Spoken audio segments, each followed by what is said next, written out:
Thanks to the popularity of the Swordsmith Village storyline, Demon Slayer still holds the attention of viewers everywhere, ever since the first episodes of the Hashira Training Arc were released. Fans have been eager to see what is in store for Tanjiro and his friends. This is a thorough preview of what to expect in Season 4 of Demon Slayer, Hashira Training Arc. Hashira Training Arc. In a nutshell, apart from the annoyingly loud sound of Zenitsu, and Inosuke's unruly behavior in destroying different things, this arc will showcase our OG trio, as Tanjiro and his friends gather for important training sessions with the Hashira. It is anticipated that the most important plot point in Demon Slayer's story will be the Hashira Training Arc. Apparently, since the day Nezuko Kamado conquered the sun, Muzan's demons halted their attacks. The Demon Slayer Corps is aware of the impending destructive confrontation, as Muzan Kibutsuji is preparing to abduct Nezuko. That said, all members, including the Hashira, are subject to rigorous training during this period of calm before the storm. In this arc, Tanjiro and the others will train under Hashira. They will strive to strengthen themselves for the impending confrontation with Muzan Kibutsuji, Hashira's first glimpse of the Infinity Castle. It is not a secret to the die-hard fans of Demon Slayer that the Infinity Castle arc is the last season of this most anticipated anime series. In the first episode of the anime, when the Wind Hashira, Sanemi Shinazugawa, and the Serpent Hashira, Obanai Iguro, are chasing the demon who abducts a lady, the demon managed to escape the two Hashira, thanks to the Infinity Castle. The Infinity Castle is the personal lair of the Demon King, Muzan Kibutsuji. The Koyoharu Gotuji, the mangaka behind Demon Slayer, defines the Infinity Castle as a never-ending fortress created by the blood demon art of Nakime. Nakime is a demon assigned by Muzan to replace the Upper Moon 4, Hantengu, who got killed in the Swordsmith Village arc. It is basically the manifestation of a complicated series of rooms, halls, platforms, corridors, and stairs, where the margin exists beyond the normal confinement of time and space. As shown in the previous arc, Muzan uses the Infinity Castle to call meetings of his most dependable subordinates, the Upper Moon of the 12 Kazuki. This Infinity Castle is definitely the worst place that one can ever experience because it can lead to a never-ending search for an exit until one can no longer do it anymore. Hashira's exposure, while doing the training. Some of the things that fans want to see in the anime are the presence of the Hashira, their breathing styles, their personality, and their mostly tragic backstories. Considering that this arc will showcase the remaining Hashira individually, fans will more likely get what they want. As mentioned earlier, Tanjiro and his friends must prove their worthiness during the Hashira training, which is both physically and mentally intense and demanding. The current Hashira are called upon to train their juniors, while also joining in the training themselves. Even the Hashira work to refine their skills, preparing to fight in a final battle against Muzan and the powerful Upper Moons of the 12 Kazuki. Each of the Hashira will lead a different part of the training program that is their specialty, helping the Corps become stronger as a whole in the process. Tanjiro and the rest of the Demon Slayers will train with the Sound Hashira Tengen Uzui in stamina training, doing running drills at a high pace. The Mist Hashira, Muichiro Tokito, will lead the group in quick movement exercises, designed to teach techniques for body coordination and precise movement control. The Love Hashira, Mitsuri Kanroji, will test the trainees' flexibility by having them don leotards and dance to music. A more serious training session will involve Serpent Hashira Obanai Iguro, leading the group in honing their swordsmanship skills. Wind Hashira Sanemi Shinazugawa gives the trainees a literal beatdown, fighting them relentlessly until they either vomit or faint in a test of endurance and strength. Lastly, Stone Hashira Gyome Himejima will reinforce the Demon Slayer's strength training, putting them through rigorous exercises involving moving through cold water, carrying heavy logs, and pushing huge rocks.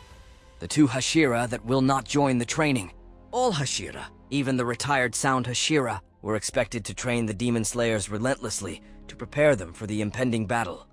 However, Shinobu Kocho and Giyu Tomioka didn't take part in the training. It makes sense for Shinobu, who has a weak body and cannot decapitate a demon. She only relies on the poison she personally creates. Therefore, she won't be able to help others with physical or swordsmanship training.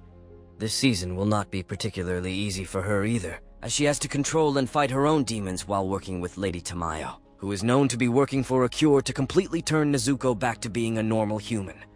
Lady Tamayo, despite being a demon like Muzan, is not going on the same evil path.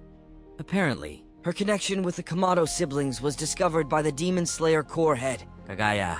With that, She was invited to the Demon Slayer Corps headquarters to work with Shinobu in developing a solution for Nezuko's condition. On the other hand, it is not a secret that Shinobu hates demons more than anything else in the world. Her sister, the former flower Hashira, was killed by the Upper Moon too, Goma. Since then, Shinobu has become a cold person who always wears a fake smile to hide her extreme anger.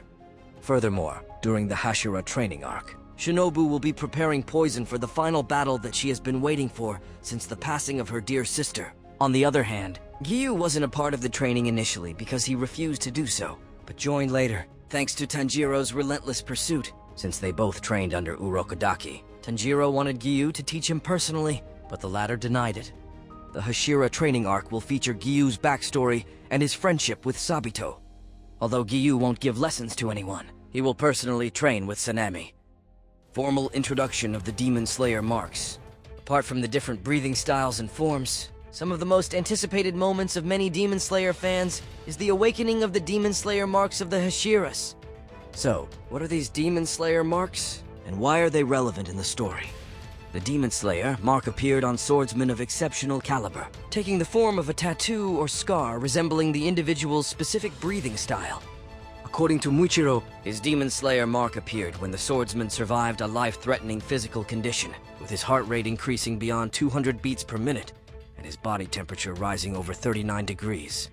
The awakening of the mark enhances the individual's strength and agility dramatically, and can turn Nichiren's swords bright red, which temporarily renders a demon's regenerative capacity useless. Many of the Demon Slayers who awakened the marks also awakened an extrasensory ability called Transparent World, which allows users to see the blood flow, muscle and joint movements of their opponent, and predict their attacks. Another prerequisite for the awakening of the mark was that someone directly related to sun breathing has to awaken it, and their mark in turn resonates with the most talented of swordsmen to awaken their own individual markings, depicting their breathing styles. Yoriichi was the creator of the first breathing style, sun breathing, which he later modified into the various other breathing styles to fit his disciples' individual strengths. He was born with the mark, with a flame, like markings spreading across his forehead. Yoriichi was the first swordsman to be able to turn his Nichiren sword red, and was also born with the accessory abilities like Transparent World and Selfless State.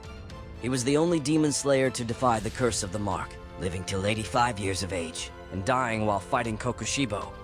Much to the power boost that the mark can provide, is the curse that it entails. It's like a double-edged sword wherein the Demon Slayers who have awakened their mark are said to, without exception, die before reaching the age of 25.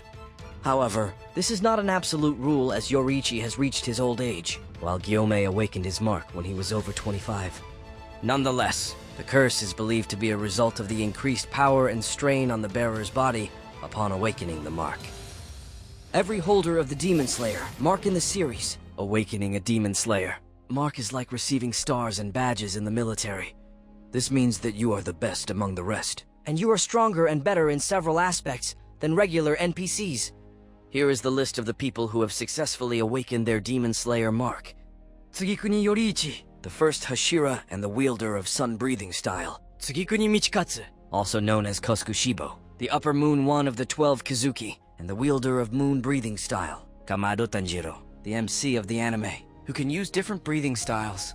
Tokito Muichiro, the Mist Hashira and the wielder of Mist Breathing Style. Kanroji Mitsuri, the Love Hashira and the wielder of Love Breathing Style. Tamioka Giyu, the Water Hashira and the wielder of the Water Breathing Style. Himejima Gyomei, the Stone Hashira and the wielder of the Stone Breathing Style. Shinazugawa Sanemi, the Wind Hashira and the wielder of the Wind Breathing Style. Guru Obanai, the Serpent Hashira and the wielder of Serpent Breathing Style.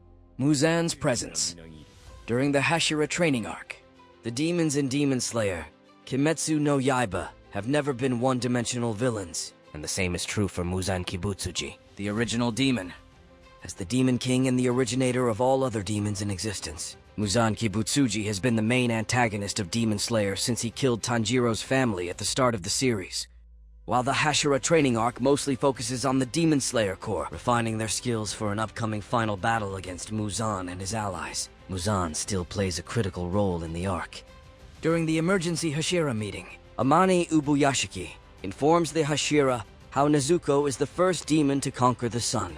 and this will make her a high-priority target for Muzan and his demons. This arc will basically show Muzan preparing to battle the Demon Slayers over Nezuko. During this time, he appoints the demon Nakime as upper rank 4, making her a more powerful member of the 12 Kazuki. By utilizing Nakime's power of eye detachment, Muzan has her use several eyeballs to spy on the Demon Slayer Corps during their Hashira training. With Nakimi spying on the camp and relaying her information to Muzan, time will be of the essence for the Demon Slayers to complete their Hashira training and be ready to face Muzan in an all-out war. While this arc mostly sees Muzan gathering his forces and waiting for the right time to strike, there's no doubt that the events that take place in Demon Slayer's 4th season will be leading up to an intense final showdown between Muzan, Tanjiro, and the rest of the Demon Slayer Corps. Now, while this season may not be as action-packed as the previous ones, this Demon Slayer, Hashira Training Arc, will give viewers a perspective on getting to know each character. This will showcase the Hashira and their capabilities, and will answer the question of what it takes to become a Hashira. Moreover, the fans of the iconic trio will see them again, so expect to laugh at their crazy antics this season. All in all, we can compare this season to an appetizer. It is flavorful, and it will get us excited to have the main course, which is the Infinity Castle arc in this anime. We'll be keeping you updated when it finally releases, so don't forget to like, comment, and subscribe to get those updates.